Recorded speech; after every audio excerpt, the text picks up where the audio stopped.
A foreshadowing 4-year-old. Tell me about this. Well, when my grandmother passed, I was cleaning out her house and found a binder that said Brian's Drawings. She was quite proud of my art, I guess. And this was a drawing that I did at 4.5 years old.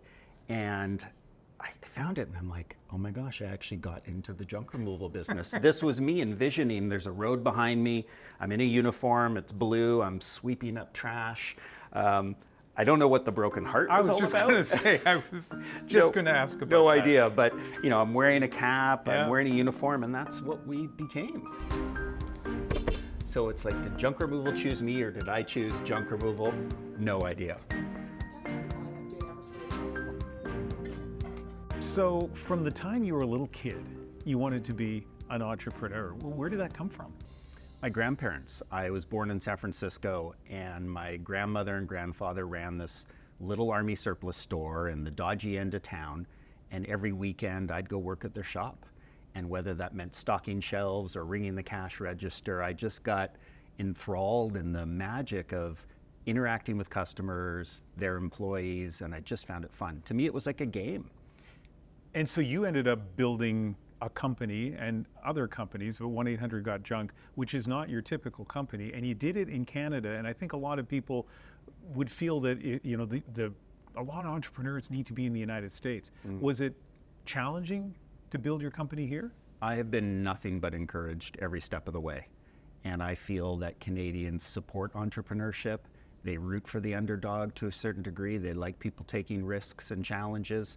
If I look at the press has always cheered me on. I find that Canada is a great place to do business. We're all exposed to bureaucracies and challenges and red tape, but I think if you compare to the United States, very friendly, entrepreneurial community. There are a lot of things clearly that have led to your success, but one of them is having a gift for figuring out how to market your company. I know the phone number for your company. How can you not know it? 1-800-GOT-JUNK. I've seen the trucks here in Vancouver and in other places like Boston, free billboards basically. And you mentioned media coverage. Right from a young age, you've been very astute about how to get coverage, to get exposure. What are the lessons there? Always been a big fan of the Dr. Seuss quote, why fit in when you were born to stand out? Why not get out there as a company trying to market and put your phone number emblazoned on the side of your truck? Back in the day, we were called the Rubbish Boys, and our phone number was 738-JUNK. And the first thing I did when I bought that $700 beat-up old pickup was put my phone number on the side in such massive letters and numbers that people couldn't miss us. We started parking at 16th and Arbutus here in Vancouver, and people, when I'd ask, how did you hear of us? They said, oh, I drove past your truck at 16th and Arbutus. And a light bulb went off that, okay, that works. So we created something called parketing. It's not just marketing, it's parking our trucks so that we get this exposure. And today, 2,000 plus vehicles across Canada, the US, and Australia getting noticed. Let's talk about 1-800-GOT-JUNK. That phone number, obviously crucial to your company, but when you originally wanted to get it, you found out that in the United States, there was one client who had that number. It had nothing to do with junk, but they had the numbers that spell that out. And you had to figure out who that was and if you could wrest it away from them. So I remember we were in our call center and I was talking with a couple of our people and I said, our phone number is 738-JUNK, but that's just local. We want to go big, we want to go to the United States. What would our name and phone number be?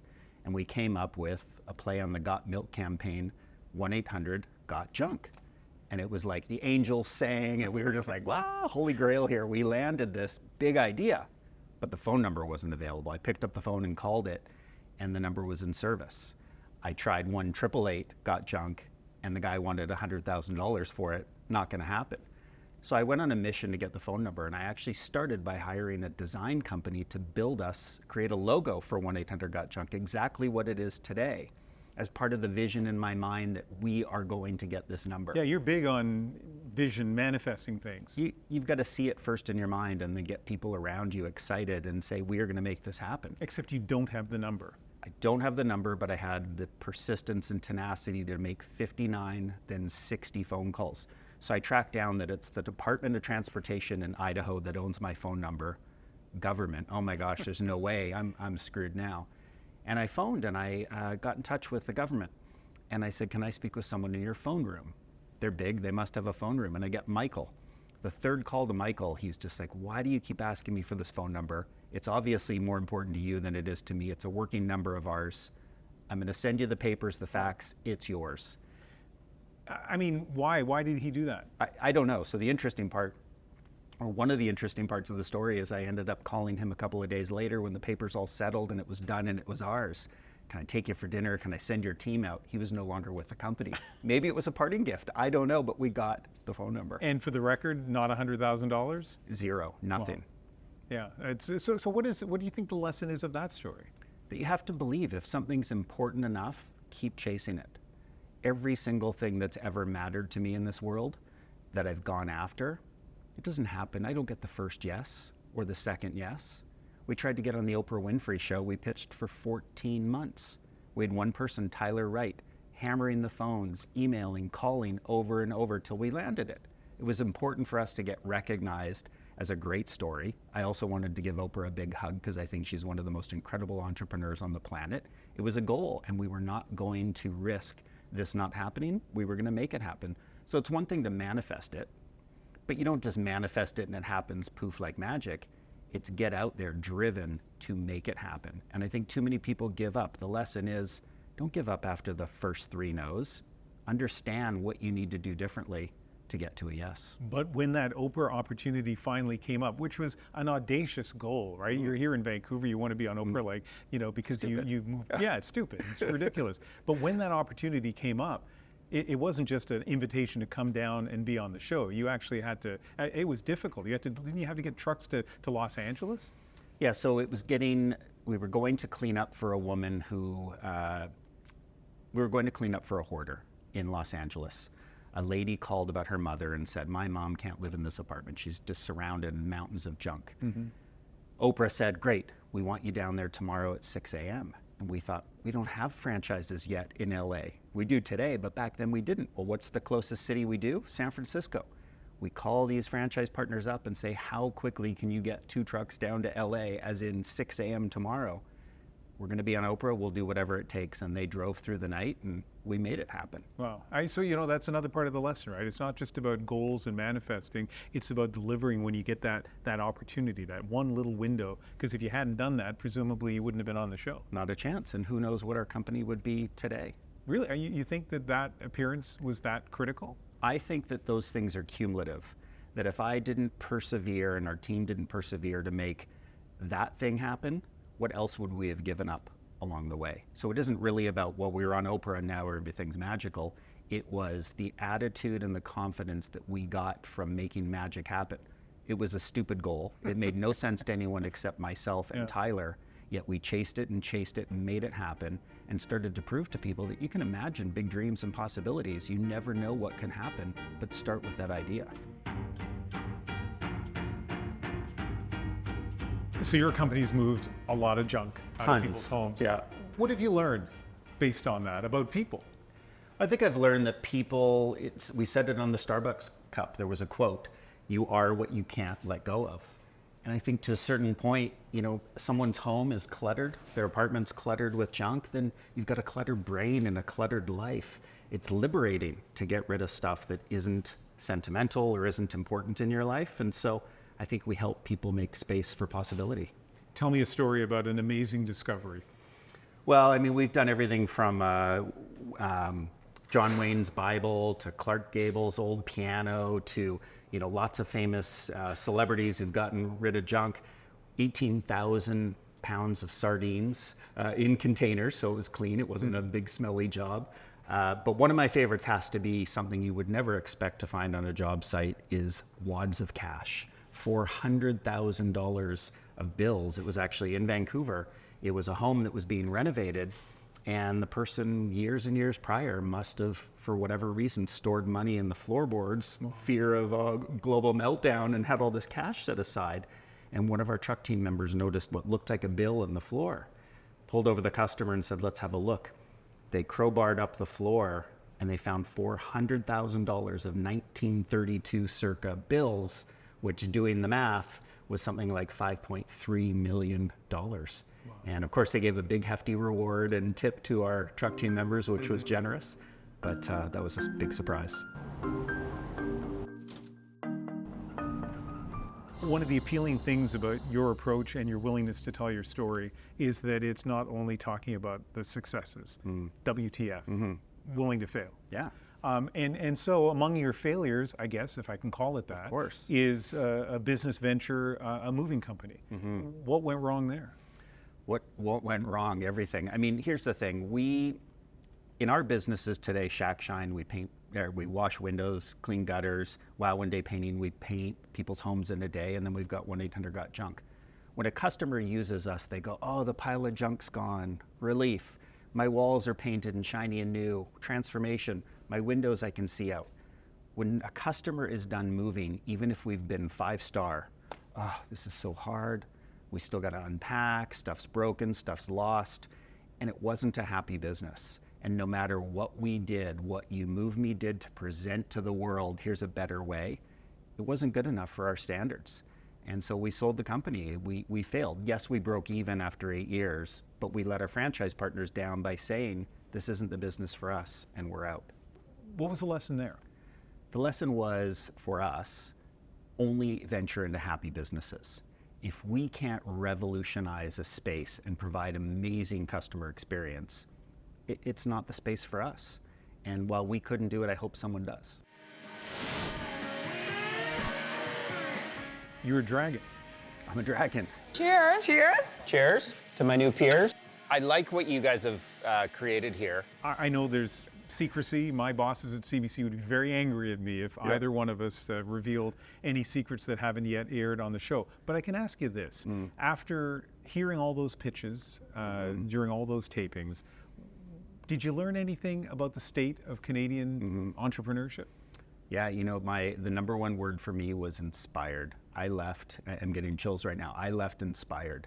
These entrepreneurs were phenomenal. There's no word. I felt so proud of Canadians who are stepping up and starting a business and taking a risk. They don't know if it's going to work. They're WTF willing to fail. Most of them, many of them might, but you know what? They're willing to try, and they know that small business is the core engine of our economy.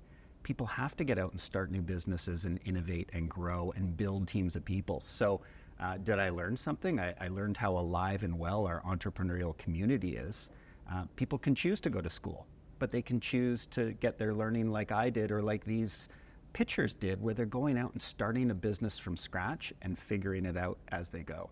And so based on your experience, based on the experiences of these other entrepreneurs who came and made pitches on Dragon's Den, there are going to be people who are watching this who have dreams. Maybe it's to be rich. Maybe it's to get that idea that they've always wanted on the shelves. And they're in some small town in Ontario right now, or the Maritimes, or whatever. What's your message to them?